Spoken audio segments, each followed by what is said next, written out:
Hay una pregunta, por favor. Usted ha comentado que la semana que viene saldrá un libro nuevo, pero no ha dicho sobre qué versará. Sí, esto. El argumento es los condicionamientos que la teología cristiana utiliza en la jurisprudencia italiana y los condicionamientos basados en principios que la teología declara absolutos y no negociables hasta el punto de que se diga que si una ley se inspira en aquellos principios es vera rex, por el contrario es corruptio legis. Estos principios se hacen derivar del Dios de la Biblia, pero estos principios no están en ella.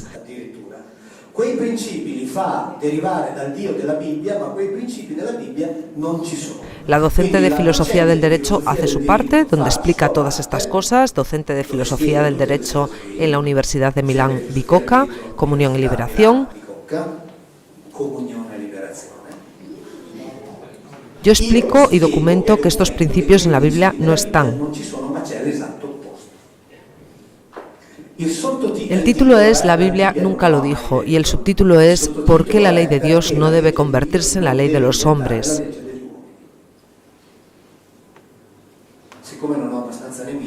Por si no hubieran tenido suficiente de mí, alguno que otro se debe tranquilizar. Pero tengo que decir que la valiente es ella, que está en plena carrera académica. Digamos que yo soy mucho más libre. Ella es menos libre que yo.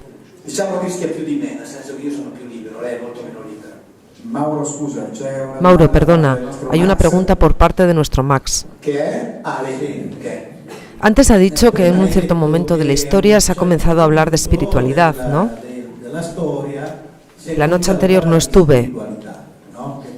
Pero en la Biblia se habla de espíritu y alma, ¿o no?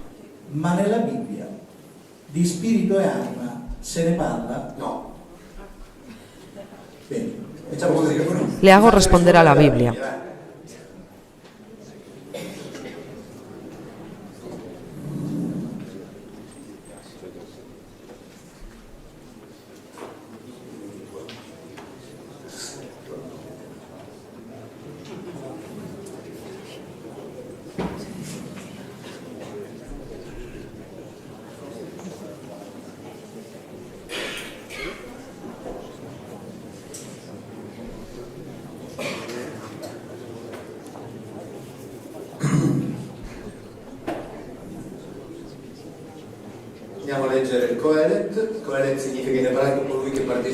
Vamos a leer el Coret.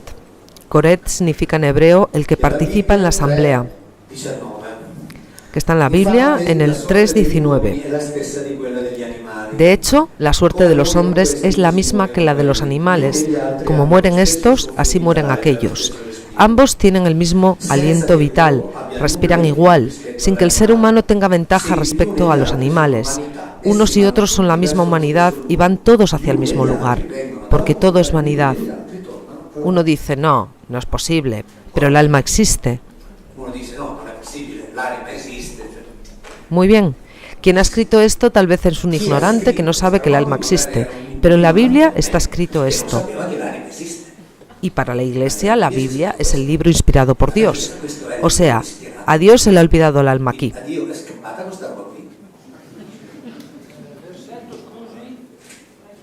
Versículos, 3:19 y siguientes, obviamente. Entonces Dios no estaba cuando se escribió el borrador, porque esta de aquí es la Biblia de Familia Cristiana, no la traducción de Mauro Villino. Tanto es que yo he estudiado hebreo con un profesor de la comunidad hebrea de Turín, y cuando iba a clase siempre que charlábamos me decía, del alma no sabemos nada porque nunca hemos hablado, no nos ha interesado nunca. Todo pasa aquí, premio y castigo, todo aquí. Tú haces las cosas que yo te digo aquí y yo te premio aquí. Tú no haces las cosas que yo te digo aquí y yo te extermino aquí. Punto. Basta.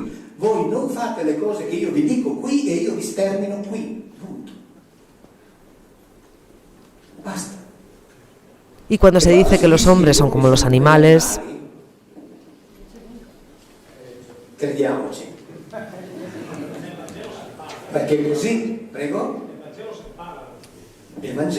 el Evangelio es invención griega, que no tiene nada que ver con la Biblia hebrea. Sin las ideas platónicas y neoplatónicas, el Evangelio no existiría. Esto es una cuestión de fe. A mí no me interesa. Es una cuestión de fe. No. Ahora, cuando son actos de fe, porque cuando se habla de Espíritu Santo... Venga, hablemos del Espíritu Santo.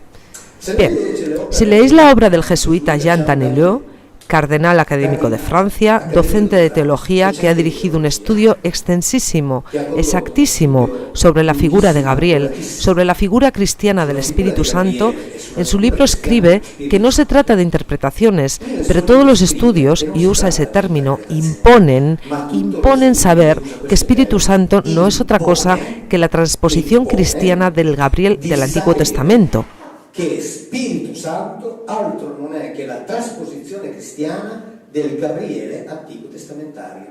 El Gabriel del Antiguo Testamento es un Ish, o sea, un individuo masculino que es aquello que fecunda a María y de aquí nace Jesús, que es aquello que fecunda a Isabel y de aquí nace Juan, que después llegará a ser Juan Bautista. Y lo escribe Jean Danielou, cardenal, académico de Francia, docente de teología. Dice, no es interpretación, solo puede ser así. Por lo tanto, toda esta parte de ahí y la que vendrá hay que revisarla. El proyecto estamos diciendo que viene tomado y reelaborado por la teología. Llega el discurso platónico y neoplatónico que no tiene nada que ver con el Antiguo Testamento.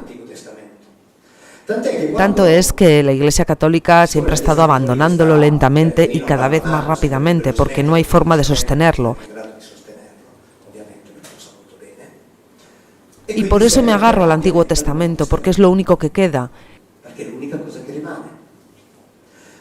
Pero si el Antiguo Testamento no habla de Dios, si a pesar de que la doctrina ha dicho siempre que Jesús es hijo del Dios Padre, que es ese de ahí, ¿de quién es hijo Jesús? Y si en el Antiguo Testamento no está el pecado original, en realidad, pecado original del que deriva la muerte como consecuencia del pecado original, y Jesús fue enviado para liberar al mundo de las consecuencias del pecado original, de la muerte, ¿para qué ha sido enviado? Sin cliente y sin motivo desde el punto de vista cristiano. Desde el punto de vista hebraico, no.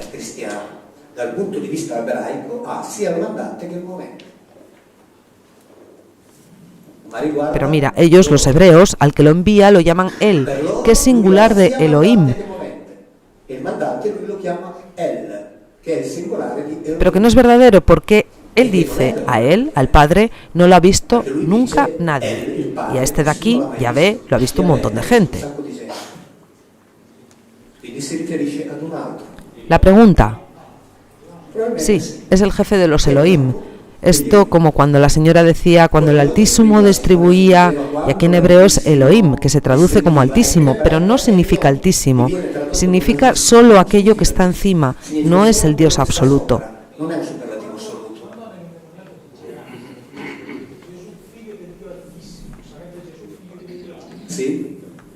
Sí, por el trámite de Gabriel, exactamente, por el trámite de un Gabriel, porque Gabriel no es el nombre de un individuo, es funcional. Gebel-Dier significa uno que ejerce el poder en nombre de un él.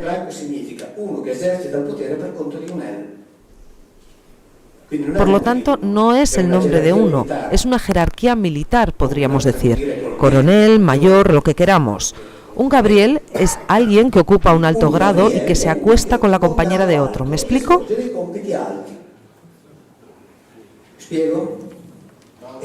Y Jean Danielou no tiene duda, es el Espíritu Santo cristiano. Esto es aquello que los cristianos han transformado en Espíritu Santo. Es él el que lo hace todo por órdenes del jefe. Tanto que... ¿Diego? ¿He escuchado algo? Ah, ok. Mantengámonos en el tema porque de otra manera... Cuando sea oportuno, ¿puede llegar al concepto de Satán? Sí, lo haremos. Salud.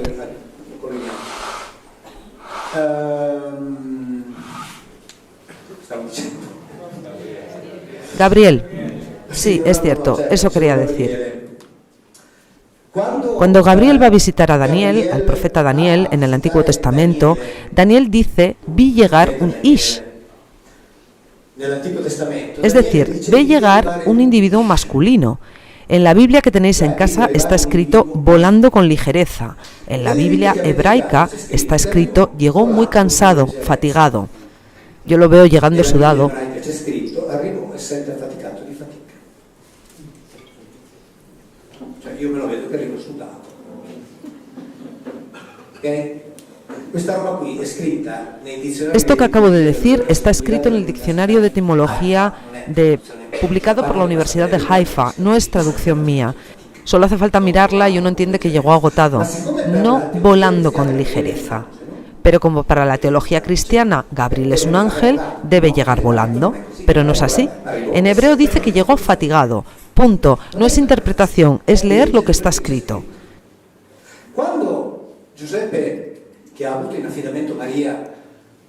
Cuando José, que tenía confianza con María, esto se encuentra en el protoevangelio de Jacob, que nosotros no lo debemos creer, vuelve de su campaña de trabajo de 6 meses y la encuentra embarazada, pues se cabrea un poco y dice, ¿pero quién me ha hecho esto?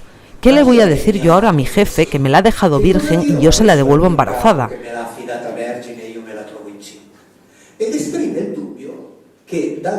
Y se le plantea la duda de que haya estado allí uno que se ha hecho pasar por otro. Y dice una frase bellísima. Dice, ¿no me habrá pasado a mí lo mismo que le pasó a Adán, que tenía una compañera y llegó uno y la sedujo? Que es exactamente lo que le sucedió a Eva, que fue seducida por el adversario. En cualquier caso, la Biblia no lo llama Satán, lo llama Nerash, pero el Satán es uno que cumple la función de adversario, no es el príncipe de los diablos, no es un individuo, no es una entidad espiritual, es una función que podemos traducir o como adversario o como ministerio público, función que será modificada con el tiempo, a menudo por orden de Yahvé. Yahvé que dice, tú haces de Satán de este de allí. Esto es, haz de ministerio público, era una función, hacer de Satán. Yahvé che dice a uno, adesso tu fai da Satana contro quello lì. Cioè fai da pubblico ministero, vediamo che cosa deve. Cessata la funzione, quello smette di essere Satana. Quando Gesù viene tentato da un Satana, cuando Jesús es tentado por un Satán, está hablando con un adversario de su jefe que le dice, si vienes conmigo, mira lo que te doy. Y él dice, no, ven tú a mí, ven directo a mí, vade. El vade retro, están los códices donde está escrito, ven tú detrás de mí, porque yo soy... No soy yo quien debe seguirte, en todo caso vienes tú detrás de mí.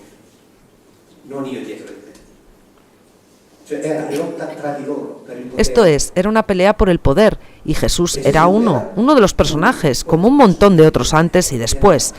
Pero esto es lo que sale del texto. Después está la narración teológica. Después vendrá la narración teológica.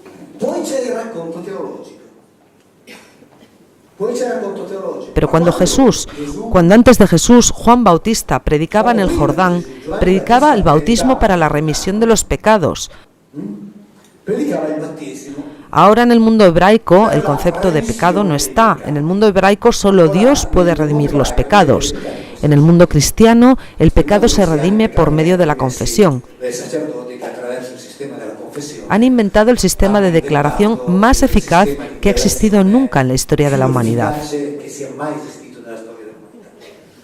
Cuando en la Edad Media alguien mataba a alguien, si el poder laico lo quería hacer confesar, no hacía falta arrancarle las uñas, porque uno iba espontáneamente a confesar, he sido yo el que lo ha matado. El cura lo sabía todo, de todo el mundo. Sabía del marido que engañaba a la mujer y de la mujer que engañaba al marido. Los tenía todos bajo control. Control de masas. Ahora, ¿el discurso cuál es? Es que Satán es el adversario. Y cuando... ¿qué estaba diciendo?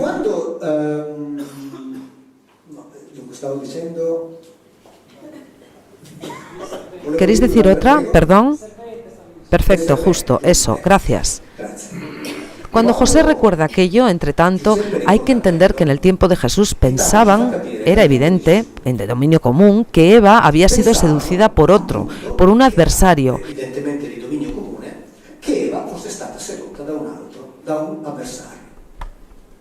Y tanto es que en la literatura extrabíblica está escrito que Eva probablemente sufrió violencia sexual, una violación por parte del adversario del Elohim que estaba a cargo del Gan Eden, considerado el paraíso terrenal. De esta violación nace Caín, que no era de raza pura adamita, sino que era hijo de Eva y del adversario del jefe. Por eso entre Caín y Abel había mucha rivalidad.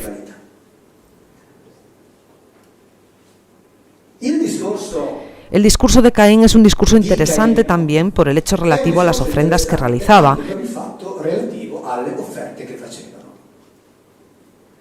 Porque Abel realizaba las ofrendas que a él le gustaba, esto es, le asaba la grasa. Caín le asaba vegetales, que a él no le interesaban. O sea, no es un Dios que diga, está bien, tomo lo que hay, es lo que tienen para ofrendar. No, es un Dios que dice, yo quiero el humo de la grasa quemada. Esto la Biblia lo dice continuamente, más de 10 veces solo en el capítulo 28 del libro de los Números, porque dice, la grasa me calma, el otro le asaba pepinos y esto no lo calmaba. El otro era hijo de un adversario y después las dos especies se separan y Caín es alejado.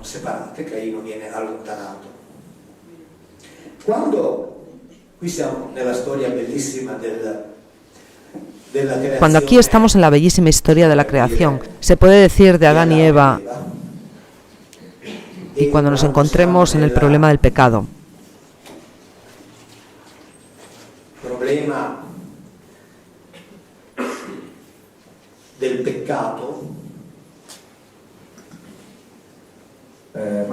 Mauro, 5 minutos.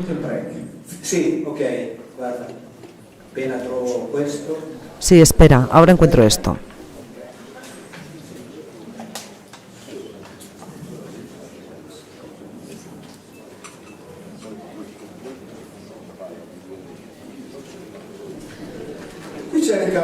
Aquí tengo a Ricardo Rontini, con el que me he dividido un montón de insultos en lo que respecta al trabajo de la saga de los Elohim. Cuando decidimos contar que Adán había tenido relaciones sexuales con una oveja y nos cayeron un montón de insultos.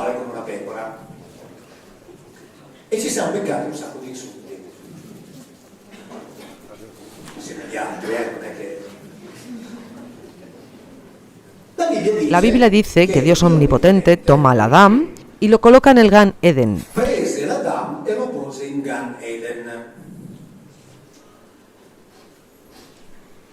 La teología dice que Dios creó al hombre en el paraíso terrestre, pero eso no es lo que dice la Biblia. La Biblia dice que ha cogido al Adán, que había hecho en otro lugar, y lo ha metido en el paraíso terrenal. Gan significa lugar, recinto protegido, puesto en Edén, para que trabajara allí y custodiara este lugar. Y este Dios omnisciente, después de un tiempo, se da cuenta de que la compañía de los animales para Adán no es suficiente. Ahora, es normal, hay que decir que en hebreo compañía se dice estar delante. Esto es, la palabra hebrea literalmente es estar frente a. Entonces es fácil imaginar a este Adán, este grupo de machos, solo había machos, este grupo de machos que trabajaban en este laboratorio experimental donde los Elohim habían colocado vegetales que daban frutos buenos para comer, esto es, cultivaban especies comestibles en este laboratorio.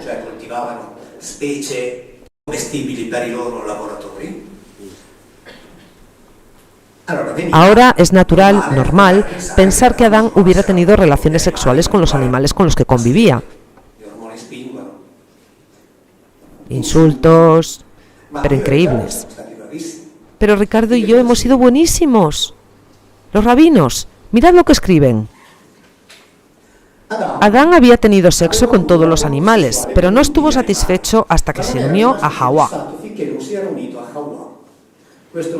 Esto lo dice Rashi, el más importante de los exégetas judíos de todos los tiempos, y aunque había una prohibición a Adán de mantener relaciones sexuales con los animales, sostiene Evren David, basándose en la 38, sostiene que tal prohibición no fue vinculante hasta la creación de Hawá.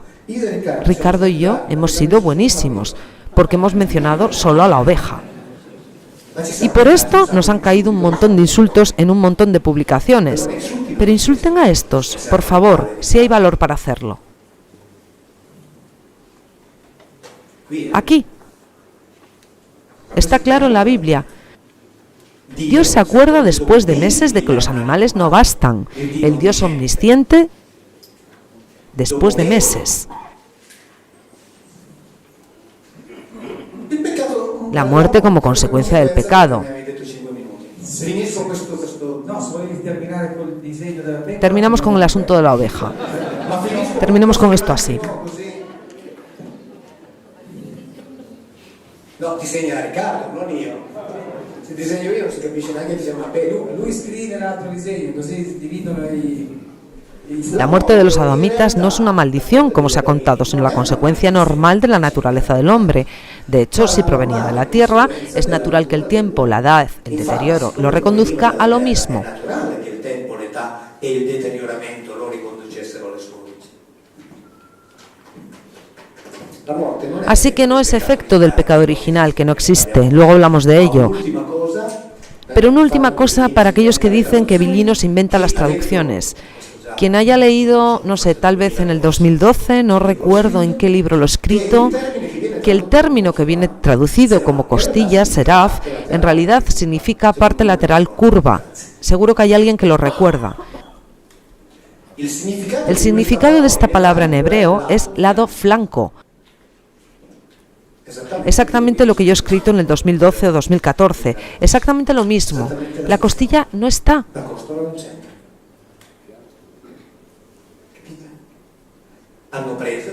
Han tomado, ¿por qué? Porque para hacer a Eva, Dios ha tomado, hace así y decide crear el universo. Cuando decide darle una fémina a este que se pasaba por la piedra, a todo lo que se movía, ¿qué hace? Lo duerme. Esto es, le induce un sueño profundísimo, no lo adormece, como dice la Biblia.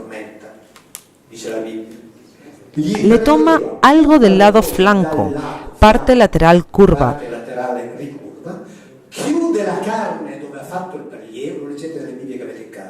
Le cierra la carne y de aquello que ha tomado, está en la Biblia que tenéis en casa, hace a la fémina. En hebreo, de hecho, no está escrito por suerte el término que viene falsamente traducido como crear, pero está el verbo yatzar, que quiere decir modelar, darle forma, fabricar. Esto es, que se dice formó a la fémina. Y termino, no te preocupes. Génesis 2:23. No, 22. El Elohim Yahvé, aquí viene traducido naturalmente como costilla, con la costilla que le había quitado a Adán, formó a la fémina, después la condujo al hombre y Adán dijo, esta vez es carne de mi carne y huesos de mis huesos. Esta vez, no las otras mujeres que me has dado. En la literatura extrabíblica está recogido que él ha rechazado a otras hembras. Por lo tanto, me imagino a Dios que dice...